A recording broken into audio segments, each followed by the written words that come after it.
Dalam nama Bapa dan Putra dan Roh Kudus. Amin. Allah yang Maha Kuasa dan kekal, Engkau mengatur segala yang ada di langit dan di bumi. Kami mohon dengarkanlah dengan rela semua permohonan umat-Mu dan berilah damai-Mu bagi kami pada saat ini. Dengan pengantaraan Kristus Tuhan kami. Amin. Tuhan bersamamu dan bersama rohmu. Inilah Injil suci menurut Matius. Dimuliakanlah Tuhan. Dalam khotbah di bukit, Yesus bersabda, "Kamu adalah garam dunia. Jika garam itu menjadi tawar, dengan apakah ia diasinkan? Tidak ada lagi gunanya selain dibuang dan diinjak orang. Kamu adalah terang dunia. Kota yang terletak di atas gunung tidak mungkin tersembunyi. Lagi pula orang tidak menyalakan pelita lalu meletakkannya di bawah gantang, melainkan di atas kaki dian sehingga menerangi semua orang di dalam rumah itu. Demikianlah hendaknya terangmu bercahaya di depan orang supaya mereka melihat perbuatanmu yang baik dan memuliakan Bapamu yang di surga."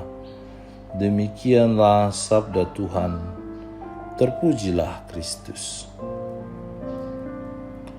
Saudara dan saudari terkasih dalam Kristus Yesus, kita tinggal dan hidup di tengah-tengah kemajemukan. Begitu banyak perbedaan, begitu banyak hal-hal yang tidak bisa kita samakan. Bahkan di dalam diri kita sendiri selalu kita temukan banyak perbedaan. Antara pikiran dan hati kadang selalu berlawanan.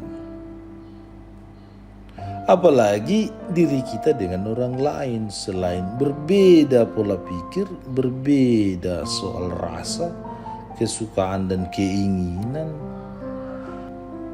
dan banyak hal lain. Contoh warna kulit, suku budaya, agama, ras adat istiadat, perekonomian, status sosial, cara-cara kita berbicara, melihat, merasa, bertindak, dan lain sebagainya. Dan semua itu mau mengatakan bahwa kita memang benar-benar berbeda. Di tengah keadaan itu, Injil hari ini mengajak kita untuk menjadi pribadi yang mampu memberi rasa, yang mampu memberi penerangan. Sama seperti garam yang memberi rasa dan enak, gurih terhadap makanan dan terang terhadap situasi yang gelap, yang tak jelas. Dalam hal ini Yesus mengajak kita untuk memiliki peran dalam lingkungan kita yang multikultural, yang majemuk tadi, dengan peran dan status kita masing-masing sebagai umat Allah, umat beriman. Tentunya peran yang memberi dampak yang baik, peran yang positif, peran yang mampu menjadi terang. Yesus menghendaki mengajak kita untuk memberi ketenangan dan keyakinan pada lingkungan sekitar kita. Dan mari kita coba bayangkan apabila kita berada dalam kegelapan, tentunya kita akan susah untuk melangkah. Namun bila jalan kita terang dan diterangi, dan walaupun di jalan kita terdapat banyak lubang, banyak penghalang, banyak yang tidak baik, tentu kita dapat melangkah dan menghindarinya, dan sehingga kita selamat. Saudara dan saudari yang terkasih dalam Kristus, sering dijumpai juga justru ternyata di tengah ajakan Kristus tadi, godaan, pengaruh, dan banyak hal yang bisa mengganggu dan mengarahkan kita untuk tidak mau menjadi garam dan terang, melainkan kita memilih menjadi gelap dan sama sekali tidak memberi rasa apapun dalam hidup kita. Kita jatuh ke dalam dosa. Contoh saja, orang yang memiliki kemampuan persuasi kepada banyak orang justru memanfaatkan untuk mendapat kemuliaan diri dan validasi. Dalam tiap kebaikan yang mereka lakukan, selalu ada niat untuk membuat diri semakin terkenal. tentu Yesus tidak mengendaki kita memiliki motivasi yang sedemikian rupa. Motivasi dalam tiap kebaikan kita lakukan hendaknya selalu terarah kepada kemuliaan Tuhan, berkat bagi sesama, ad maiorem Dei gloriam, yang berarti demi kemuliaan Allah yang lebih besar. Prakteknya dalam melakukan pelayanan, hendaklah kita didasarkan untuk selalu tertuju pada pepatah tadi, ad maiorem Dei gloriam. Semuanya demi kemuliaan Allah yang jauh lebih besar. Kita juga dapat belajar lewat bacaan pertama dari surat pertama Santo Paulus, Rasul Paulus kepada jemaat di Korintus, bahwa dalam setiap pengajarannya tentang Kristus, Paulus tidak pernah sama sekali mengikuti keinginannya sendiri.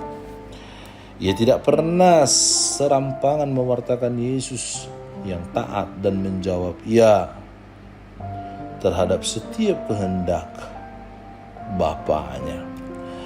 Maka adalah teladan dari Yesus sendiri juga bahwa dalam setiap tindakan baik yang kita lakukan, janganlah berorientasi pada kesukaan dan keinginan pribadi, namun sungguh-sungguh berasal dari permenungan mendalam atas setiap kehendak Allah yang Dia tawarkan pada manusia. Menjadi garam dan terang itu berarti ikut untuk menjadi pewarta, saksi-saksi Kristus di tengah-tengah kehidupan.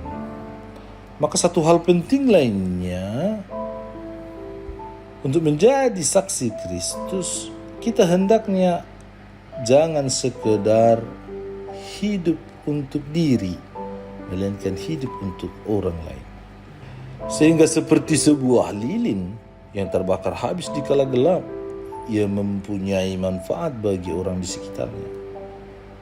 Seperti makanan yang tanpa garam tentu tidak akan menarik dan tidak akan enak. Nah, saudara-saudari terkasih, semoga kita sekalian mampu menjadi garam dan terang bagi sesama kita di tengah-tengah dunia yang rasanya mulai tidak memiliki rasa, yang rasanya gelap, yang nampaknya gelap. Dan semoga kita mampu memberi rasa dan menjadi terang bagi sesama kita yang belum menemukan jalan kebaikan, kebenaran, dan hidup dalam hidup mereka masing-masing. Yesus Kristus Tuhan kami bersyukur kepadamu karena teladan pengorbanan yang Kau tunjukkan kepada kami. Secara bebas kami ingin ikut menjadi saksi-saksi-Mu di dunia ini lewat hal-hal sederhana yang kami lakukan. Kami tahu Engkau berkenan hadir dalam usaha-usaha kami karena yang kami lakukan hanya demi kemuliaan-Mu. Ini semua kami mohon kepadamu dengan pengantaraan Putra-Mu, ya Bapa yang kudus, yang hidup dan berkuasa, kini dan sepanjang segala masa. Amin. Tuhan bersamamu dan bersama rohmu. Semoga saudara sekalian, seluruh tugas karya dan pelayanan kita, niat-niat baik kita untuk menjadi murid-murid Tuhan yang sungguh-sungguh peduli terhadap sesama kita, dilindungi, dibimbing, dan diberkati oleh Allah yang Maha Kuasa, Bapa dan Putra dan Roh Kudus. Amin.